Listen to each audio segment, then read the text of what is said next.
So in some years, the same individuals that will migrate all the way down to Gardiner, Montana, the next year they'll stay up in the Lamar Valley the entire year. Yellowstone biologist Chris Jeremiah says there is deep snow right now with a hard crust in the northern part of the park. The harder the snow gets, the more energy it takes, to access grass. That means hundreds of bison are moving into the Gardiner area in search of food. If you were in 3 to 4 feet of snow and you were trying to walk, and every step you took, you kind of put your foot on top of the snow and then it went crashing down to the bottom. That's an exhausting life to live. He says to expect the migration to continue until mid-March. This year, the National Park Service did not set a removal target, but we are going to manage the migration. There are 2 bison herds in Yellowstone, one in the north with about 4,500 animals, and another called the Central Herd with about 1,500 animals.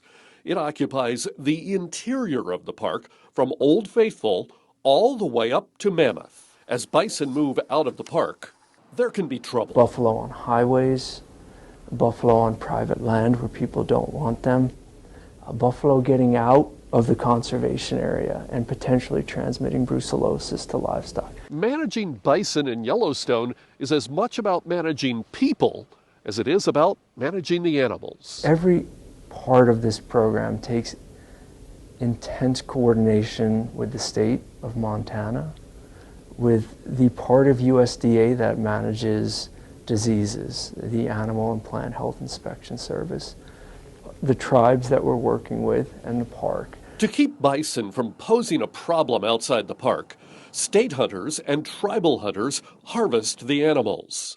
Then, about 250 brucellosis-free bison are captured and are intensely tested for 2 years before being transferred to tribal nations to establish more bison populations. In order to get those 250 disease-free bison, about 500 must be captured. Those extra bison go to slaughter. The meat and hides are sent to Indian tribes. It really is a day-to-day balancing act.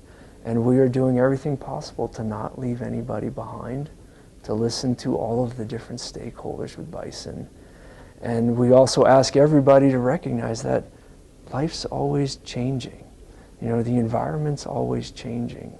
Things like climate change and winters like we're seeing this winter, well, we're going to see a lot of buffalo down here, and we're going to do the best job we can do to manage that. Here's something else to keep in mind.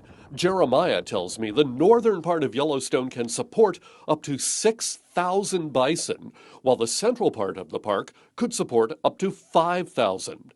That's almost double the number of bison currently living in Yellowstone. Near Gardiner, in Yellowstone National Park, John Shearer, MTN News.